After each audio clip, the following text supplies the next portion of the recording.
এই যে এর একটা পক্ষ, এরা আমাদের এই ফুটবল ফ্যান আমাদের বাংলাদেশে এখানে খেলতেছে বাংলাদেশ এবং ব্রাজিল।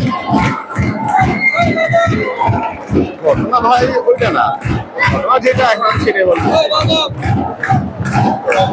আমাদের দেশে আসছে, আমি জানি যে ফুটবলে আসলে প্রথমত একটা স্টেডিয়াম করবে, এটা স্বাভাবিক মেনে নিতে হবে। তবে এই ধরনের শব্দচয়ন আমার মনে হয় আরো সুন্দর থাকা উচিত শব্দচয়ন, কিন্তু তাদের শব্দচয়ন মোটেও ভালো না। বলতেছে পাতার নাম পুদিনা, ব্রাজিল, চু, এটা তো বুঝেনি আর না বলে। তারপর মাথার উপর কাউয়া, ব্রাজিল সাউল, এইটা তো বুঝেন। এই অবস্থা চলতেছে। তার মানে আসলে প্রতিপক্ষকে ডেকে এনে এই ধরনের অপমান করাটা আমার মনে হয় দেশের ফুটবলের জন্য ভালো কোনো লক্ষ্য না। আর আমাদের দেশের যে ফুটবল ফ্যান আছে এরা আসলে অত স্মার্ট না।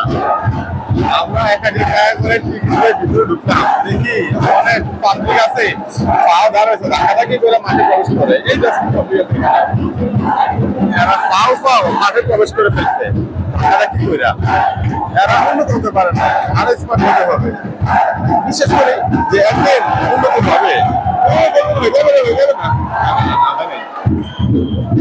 আরে তাদের বাংলাদেশে তো বন্ধ অবস্থা দিয়ে ফেলছিল, অল্প লাগে দিয়ে ফেলছিল পরপর দুটা গোল কিন্তু ব্রাজিল ব্রাজিল বাংলাদেশকে দিয়ে দিচ্ছে।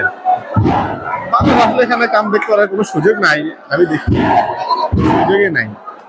আর ব্রাজিলকে যে একটু ভালোভাবে প্রেশার ক্রিয়েট করবে সেই ধরনেরও প্রেশার দিতে তারা পারে না বাংলাদেশ।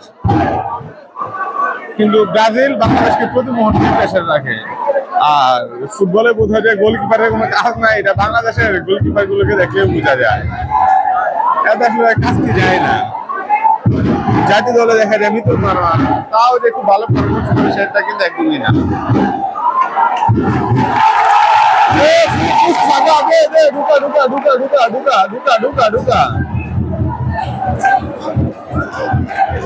ফুটবল ফ্যান গুলোর শব্দচয়ন আরো সুন্দর হইতে হবে। এত অশ্লীল শব্দচয়ন করা যায় না, প্রতিপক্ষটাই গায় না। এইসব বাজে ব্যবহার যেন তাদের সাথে করছে বাংলাদেশি ফুটবল ফ্যান গুলো, যেটা ব্যক্তিগতভাবে আমার কাছে একদমই ভালো লাগেনি, আমার পছন্দ হয়নি এই ধরনের শব্দগুলো। ভালো হয়েছে আর ওই দিয়া এগুলো একটু ফাঁকা।